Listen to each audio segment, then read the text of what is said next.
Right, all right, all right. Right, all right, all right. All right, all right, all right. Hope y'all good looking sex people are doing all right out in Happy Land today.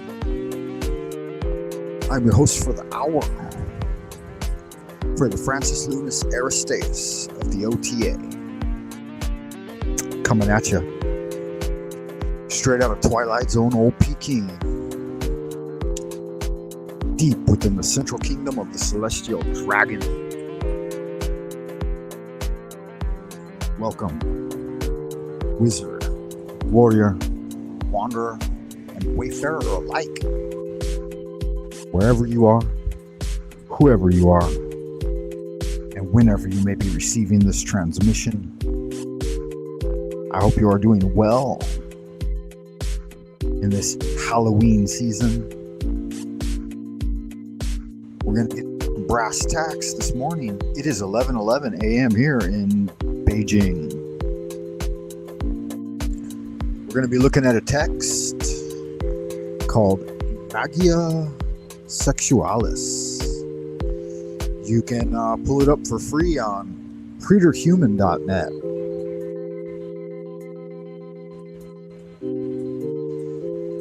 We're going to be examining the life and contribution of Pascal Beverly Randolph and see what he had to bring to the table with his seminal text, no pun intended, Magia Sexualis.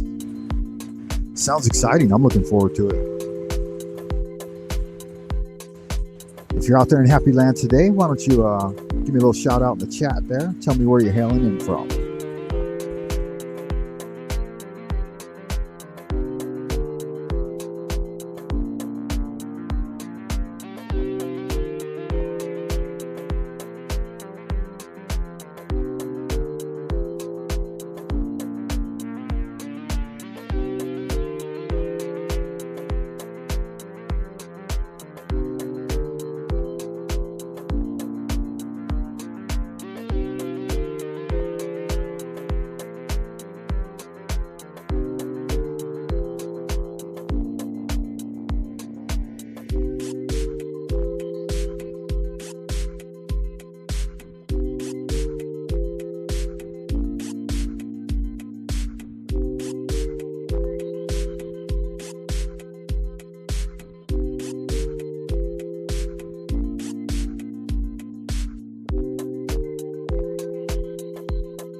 I'd like to go ahead and start off today's show with a brief hypnotic induction.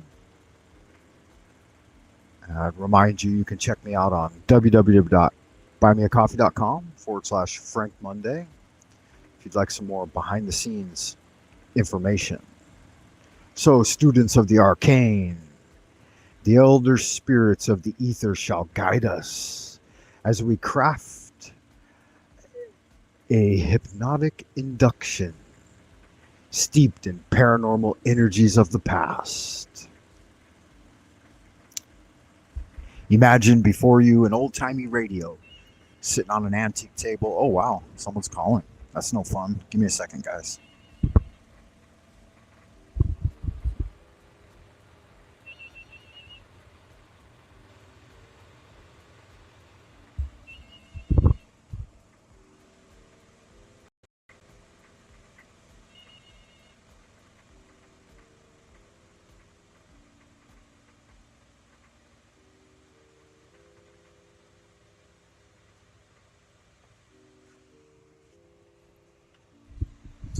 It's not one thing, it's another, right? It's the way it goes. First your money, then your clothes. This is a transmission intended to support the 100-day challenge, Pathways of Magic. We are actually entering into week 4 of the 100-day challenge. If you've been keeping up with it, then you know a little something about that. If you haven't, you're welcome to join anytime. Again, you can find out more information about it at www.imnotacriminal.com. I would like to share with you my latest post over on the Buy Me a Coffee webpage. Got to allow screen share here. So give me just a second to do that. See if it's going to work. Being behind the bamboo firewall, sometimes it's difficult to share things or even to stay connected and transmit. But we've got it here. Old Frank Monday posts. You could check it out. Once again, there's the address. Just Frank Monday on Buy Me a Coffee. Everything's going real slow. Got a Pathways of Magic progress report here. And then the 100-day challenge, Pathways of Magic. This is the syllabus for the course right now. By me, of course, Frater Francis Lunas Aristeas. I'd like some of you guys' feedback on some of this AI-generated art I've been using, too.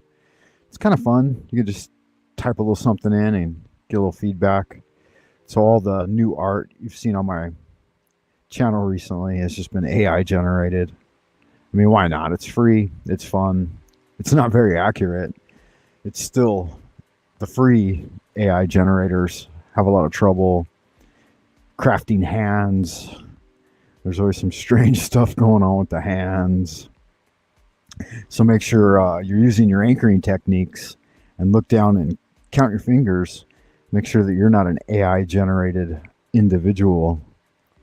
Yeah, so week 4 is all about dreaming, starting a dream journal, and then attempting to do lucid dreaming daily, which I was deep in it last night, man. I had some really, really interesting dreams. I'll share those with you at some point if you care to know. Once again, I'd like to remind you, if you are in the chat, let me know. Tell me where you're hailing in from. It's always nice to see where people are coming from. As most of you know, or you could probably tell from my accent, I'm an American. Or I ascribe to being American, I guess. I was born in Los Angeles, California. And I pretty much grew up there until I was in my 20s. And then I traveled around a bit. I've lived in the South, Alabama, Tennessee, Louisiana. Also lived in the Northeast for a while. I was in Boston.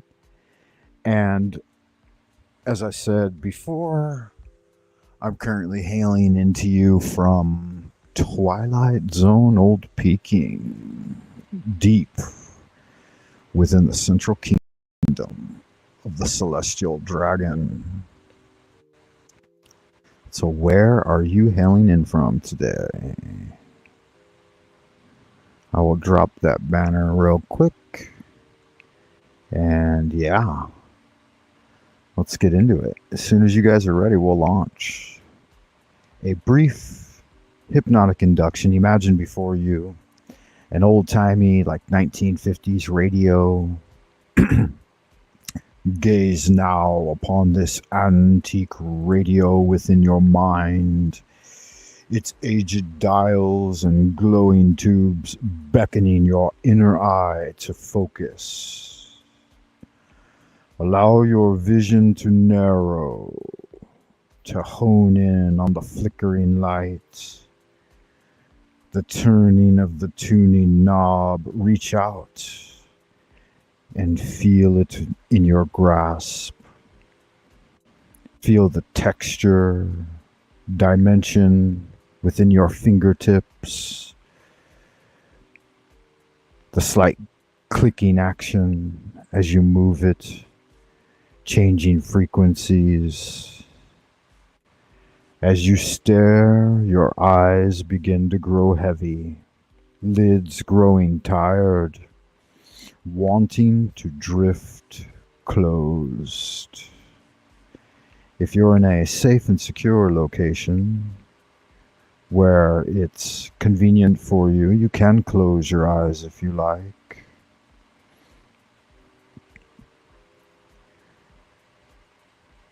With each rotation of the dial, you allow your mind to seek deeper into a trance-like state of focused awareness. Rest assured that you always have your conscious attention there with you, protecting you, differentiating between all that's said and done. You are safe and secure. As you listen to my voice, you may find that it relaxes you even deeper. If you're not operating a heavy machinery or a motor vehicle, then you can allow the world around you to fade into the background. Inconsequential noise is drowned out by the gentle hum of the radio's power. Any aberrant sounds that you hear at this time, a ringing phone, a barking dog, the droning of an exhaust fan, someone knocking at the door, all of those can just add to deeper levels of relaxation. As you gaze upon the antique radio before you, you feel safe and secure. You can reach out and set the tuning knob to the frequency of 500. We will assign the number 500 to be the frequency of self-control. Feel the weight of the knob and its texture as you dial it in to the frequency of 500. The steadiness it brings. Your thoughts become clearer, your mind sharpens and focused. Any restless impulses or distractions dissipate before your relaxed mind, leaving you centered and grounded. With each passing moment, your mastery over your own actions grows stronger, more innate.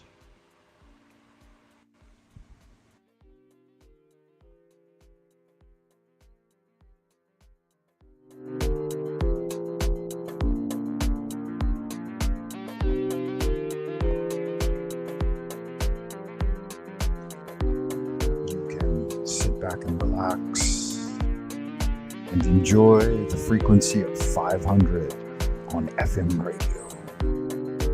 The frequency of self-confidence.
You may feel it's appropriate at this time to take a deep breath.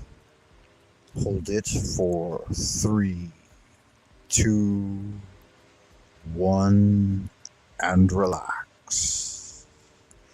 As you continue to gaze upon the antique radio, you might like to turn the dial slowly to the frequency 700. We will anchor this number to be the frequency of energy. As you turn the dial to 700, tuning in, feel a surge of vitality coursing through your body. With each breath, electrifying your every cell. Your movements become fluid and graceful. Your senses are heightened. Any lingering fatigue or lethargy fades away when you tune in to 700, replaced by a vibrant, pulsing vigor. You are alive, alert, and ready to take on any challenge that presents itself. Just take a deep breath and relax, enjoying the frequency of 700. Energized, energetic, enthusiastic.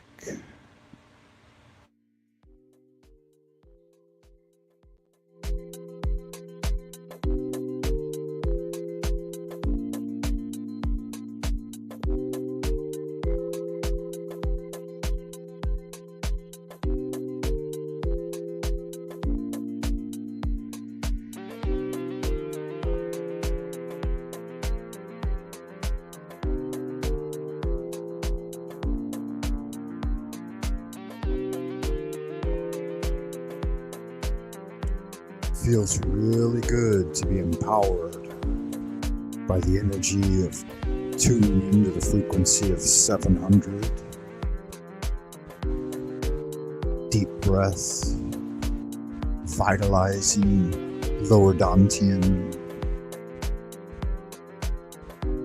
filled with vim and vigor. Now, you're going to set the dial to 900, which we will use as the frequency of confidence. As you do so, feel an unwavering self-assurance wash over you. Any doubts or insecurities simply melt away when you tune in to the frequency of 900. And they're replaced by a powerful sense of self-belief. You stand tall, your posture commanding attention. Your voice carries weight and authority. Your words spoken with conviction. You are master of your own destiny, radiating an aura of pure, unadulterated confidence. Hold these frequencies within you, aspirant. Let them become second nature, a natural state of being. Whenever you desire to tap into these gifts, simply close your eyes, take a deep breath, and imagine the dial of that ancient radio tuning into the power that lies within you. For you are a vessel.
All right. Welcome back, Aspirant. I hope you enjoyed that brief transmission. I'm not sure where it cut out, but remember, holding these frequencies within you, let them become like second nature, a natural state of being intrinsic. Whenever you desire to tap into these gifts, whether it be confidence, energy, or self-control, just dial into each one.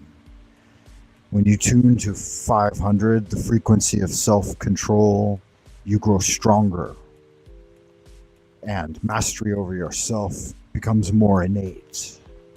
700, the frequency of energy, sends vibrant, vigorous energy into your body, alive, alert, and ready to face any challenge. The frequency of confidence is 900. You are master of your own destiny, radiating an aura of pure confidence. For you are a vessel of the elder forces, and you can awaken. The count of 3, 1, 2, 3. Open your eyes. Let the light of the elder gods shine upon you. Feeling flushed, feeling nude, ready to face the world once again. Once again! Alright, welcome back, Wayfarer. I got cut off there for a second, so that was kind of a bummer. I always hate when StreamYard or YouTube does that. They disconnect me. It's kind of hard to stay connected behind the bamboo firewall here in Twilight Zone Old Peking, but there's nothing you can do about it. You just roll with the punches, right? Keep on keeping on, no matter what happens. I will tune down the music just a little bit as I share with you the following. Just want to make sure you know the address to buymeacoffee.com/Frank Monday. I got the full syllabus for the 100-day challenge, Pathways of Magic, up there. You can definitely check it out. Additionally, you can join me on the Lunar Light Entertainment Discord, and we can chat behind the scenes. Got a little community growing over there. About a dozen people that tune in occasionally, and onward and upward, right? So let's get into today's content. And I will open the chat to anybody that cares to join. Until then, we will see if once again, see when I shared my screen earlier, that's why it disconnected me. For some reason, they really just don't like me sharing my screen, but that's okay.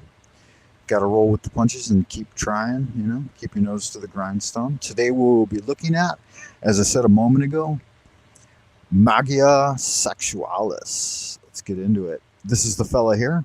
His name is Pascal Beverly Randolph, and the book is free. Collection of Sacred Magic in the Esoteric Library. Got www.sacred-magic.com is where you can get it for free and read it. And this was a picture of him at the time of his writing. The English translation is called Sexual Magic, and that's for the US edition. It says, translated by Robert North. The appearance of this book should serve to awaken renewed and intelligent interest in the often discussed area of sexual magic in the Western tradition. On a more technical note, it reveals a clear relationship between Randolph's works and the writings of Franz Barden. Fluid and solid condensers, flashing colors, a complex use of magical mirrors, and says they were seldom, if ever, employed.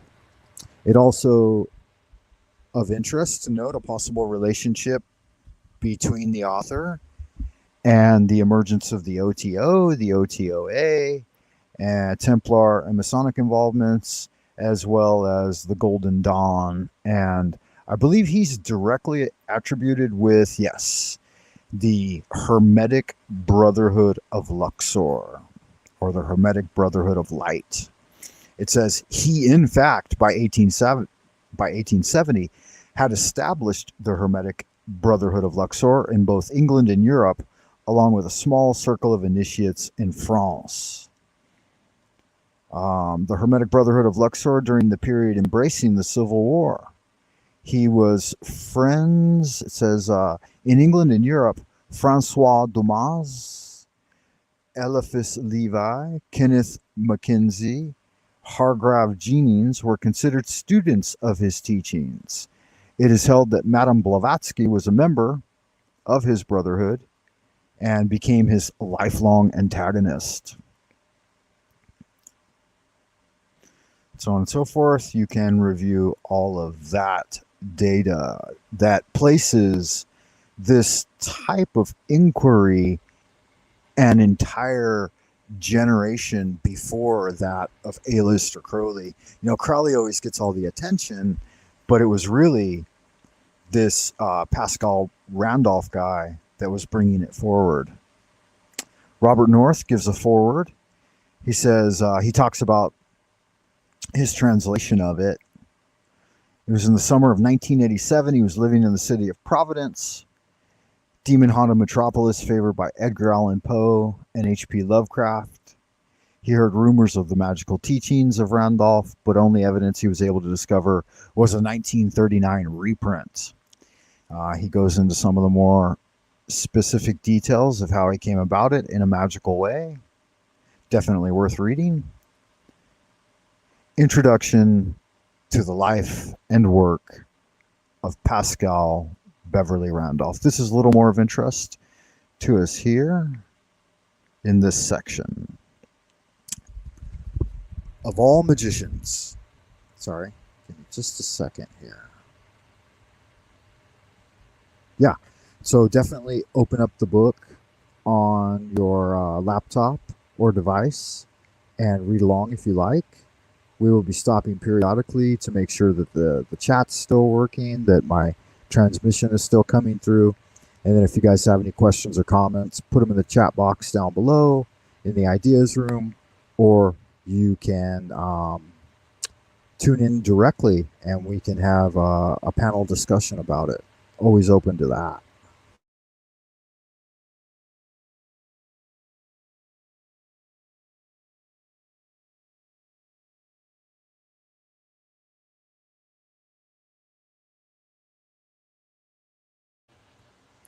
With no further ado, if you're here for the knowledge lecture section for the week, just go ahead and take a deep breath.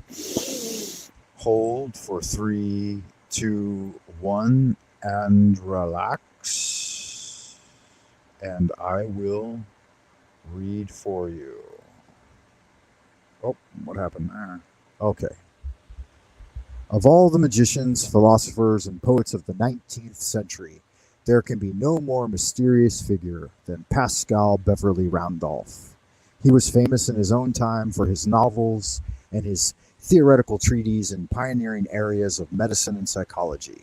He numbered among his friends persons such as Abraham Lincoln, Napoleon III, Eliphas Levi, Lord Lytton, Charles Mackay, and other notables of the day. Yet he veiled himself in such impenetrable secrecy that almost nothing about him can be stated as fact. A wealth of myth and legend surrounds the intriguing man, whose personal life was so complex and habits so secretive that we may only guess at the story of his career. Randolph published over 20 books in his lifetime and speaks of his life in many of them, but almost everything he wrote was coded in such a way that it could be understood on several levels. If Pascal's life had a theme, it was love, and his motto was try. And he signed at least one of his photographs, Stand for the Right.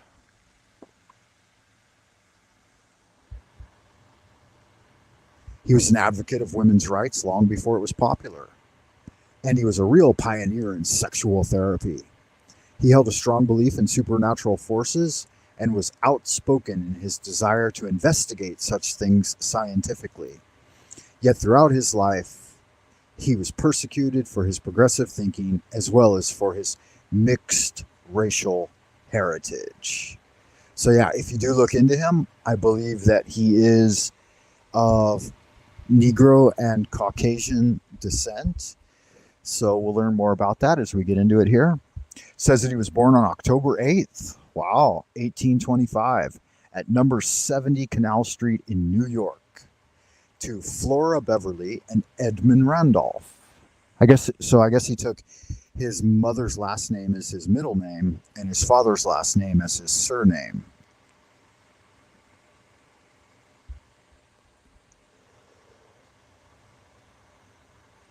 Says it seems unlikely that his father was in attendance, for that matter, if he ever met him. Edmund Randolph was the governor of Virginia and attended the Constitutional Convention during the birth of the United States. He had served as Attorney General in Washington's first cabinet and in 1794 Secretary of State. Flora Beverly may have been a black princess from Madagascar or a Native American from Vermont. Wow, so we don't really know much about her, huh? I mean, that's a pretty big difference. A black princess from Madagascar or a Native American from Vermont. Whatever the truth of the matter, her marriage with Randolph was short-lived, and she was left to raise Pascal by herself. Pascal himself describes her in glowing, loving terms as a seeress, a dreamer, and a beauty. She raised her son in a large, somber, and gloomy old stone house on Manhattan Island, and one imagines that she may have lulled him to sleep at night with many a strange and fantastic story. This may have been the source for the legend of Douala Belle, the King and the Stranger, a story which Randolph held to be of supreme importance throughout his life. Her melancholia and longing for his father may have been the motivation for his never-ending crusade against abusive marriages common in the 19th century. She loved him as the apple of her eye. Until Pascal's 5th year, she died from an epidemic, yellow fever, smallpox, cholera, sorry. There were many in those times of pestilence.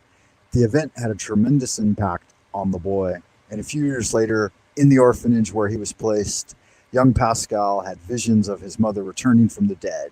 She told him, "Let thy motto be, try. Despond not, but ever remember that how bitter soever our lot may be, that despite it all, we may be happy yet." On one occasion, he and several other children witnessed a materialization of his mother's form, as well as poltergeist activity.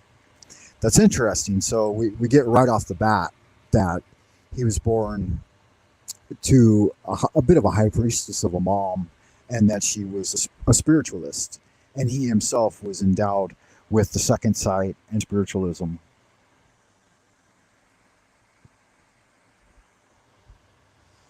That's one good aspect to know about it, because not everyone has spiritual sight. Like I was just in a panel chat a moment ago, not much time to chat, but the host of which said that he never encountered any spiritual sight. And I believe he said that. And the one prior to that, I was over at Jeff Talcott's stream, and he said that he's never seen a miracle manifest outside of himself, like directly in his life. So many people that pursue a spiritual path may go their entire lives without ever seeing anything. And according to Taoist cosmology, it's actually better if you don't. That's not something you should really be on the lookout for. But I myself have had many paranormal experiences and am gifted with the second sight. It says here that from his father, our hero inherited little save a lofty spirit, and he was left to grow up on his own. He taught himself how to read and write, copying letters from printed posters and billboards. At 8 years of age, he was christened in a Roman Catholic church with the name Beverly. It must have been a hard life for a parentless child in the 1830s New England.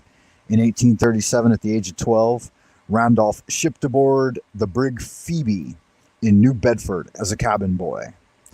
Very similar to my father. My own father grew up 100 years later. He was born in 1927, and he also was parentless after his mother disowned him at the age of 11 or 12.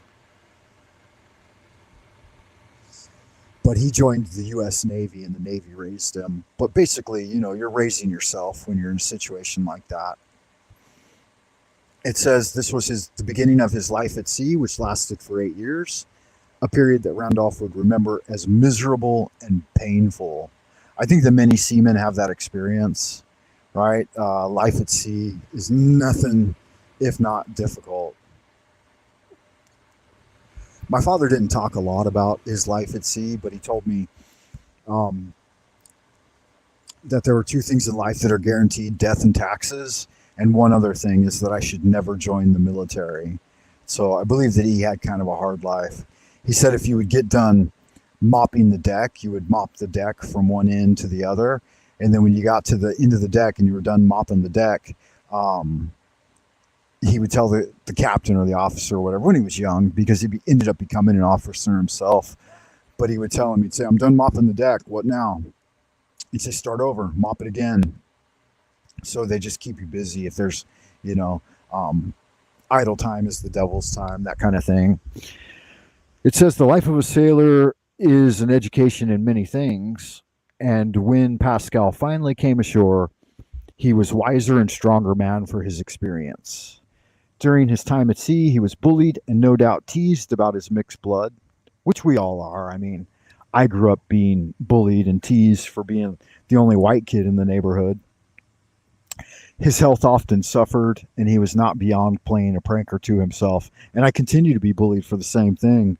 I mean, I live abroad now, and same type of thing happens, substituting a laxative for a prized bottle of rum or spilling hot grease on his tormentors.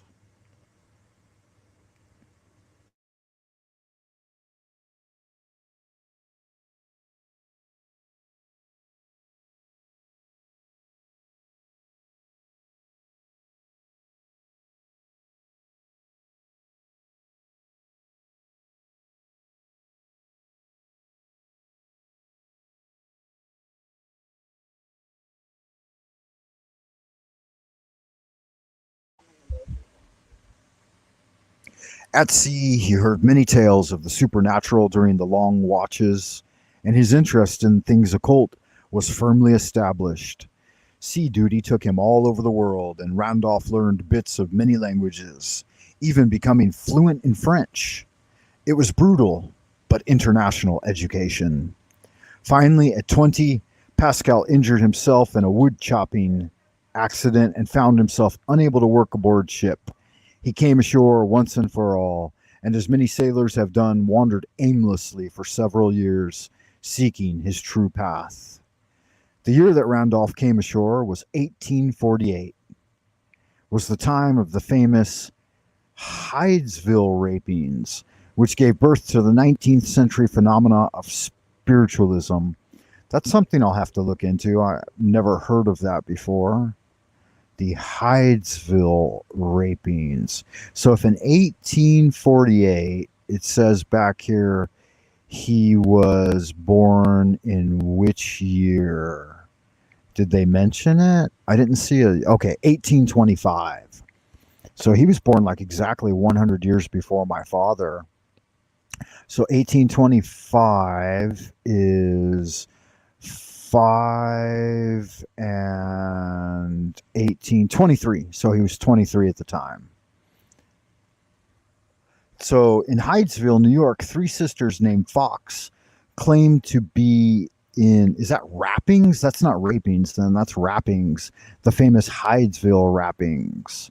In Hydesville, New York, three sisters named Fox claimed to be in communication with the spirits of the dead. It was widely publicized, and soon the possibility of communication with the dead became one of the most widely discussed topics of the day. So my question for all of you as we get into this text is, have you ever spoken to the dead before? Have you ever had communications with the dead? Because I have, after each of the significant people that passed from my life died and went beyond the veil, each one of them has come back to visit me periodically through dreams and through other situations.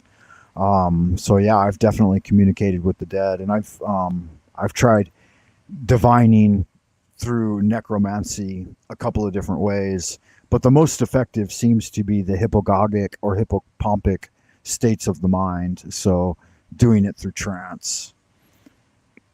Randolph, like many of his contemporaries, was fascinated with the subject and studied it intensely. He also studied the doctrines of a Viennese doctor, Franz Anton Mesmer. This was the study of animal magnetism, or mesmerism, which involved making magnetic passes with the hands around the patient's body and the use of large bathtubs containing bottles filled with magnetized water and iron filings, from which protruded iron bars which patients would hold to receive magnetic charge. Mesmer's theories of magnetism and polarity deeply influenced Randolph, who would later expound his own theories of fluid condensers and volts. After 4 years of wandering, we find Pascal working as a barber in either then New York or a rural New England village, as the case may be. He began speaking before small groups of people on the subject of spiritualism and most likely acted as a medium. However, he eventually condemned mediumistic practices and consequently alienated many of his followers. Or as he put it, 10,000 daggers were leveled at his heart. 10,000 tongues defamed him. That was a great turning point in his life, for at this time, it seems, Randolph became convinced that the supernatural must be studied scientifically, and this remained the central theme of his work for the rest of his life. He turned his attention to the study of medicine and the making of elixirs. So that's where I'm at right now in my studies with this type of thing, is that I want to do it in a scientific and systematic fashion, but at the same time, I'm still a spiritualist.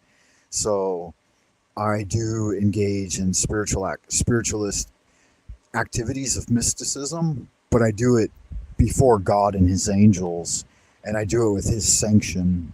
So I always look to the Lord in all that I think, say, and do. And I invoke the host, the Almighty, before I engage in magic.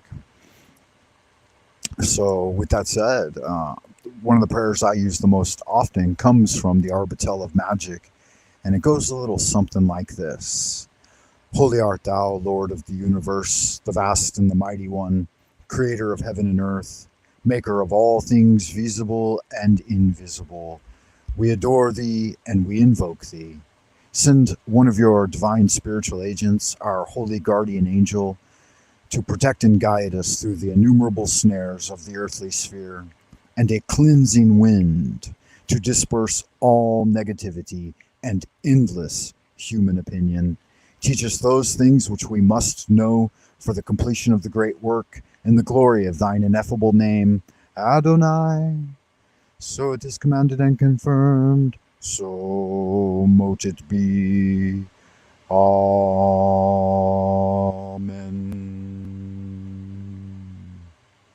Yeah, it's good magic right there. All right, guys. Well, it looks like everyone's going to start getting busy because I decided to do a live stream. And when you start doing live streams, people get antsy because, you know, they want your attention and they vie for your attention, and they're afraid that you'll say something they don't like. But that's just a little bit of an overview on Pascal Beverly Randolph's life. We'll get a little more into it next time, but I'm going to head off into the abodes of the future, and I hope y'all keep on doing good magic. I will remind you that you can check me out on www.buymeacoffee.com/Frank Monday. And when you go over there, make sure that you take a deep breath and relax. Join me on the 100-day challenge, Pathways of Magic. I'm in the fourth 10-day, so I'm in what I call week 4, and it's day 1 for me, and it's all about dreaming. And I began my magic last night. Man, I did the hypnotic induction for lucid dreaming, and it worked. It actually works. So I crafted a video. You can go ahead and check it out. Maybe I'll put it down in the description below. And maybe you'll find some light in it too. It might aid you. But until next time, I've been your host, Frater Francis Lunas Aristeas of the OTA, wishing you good magic. Until next time, ad astra per aspera. Bye for now, aspirant.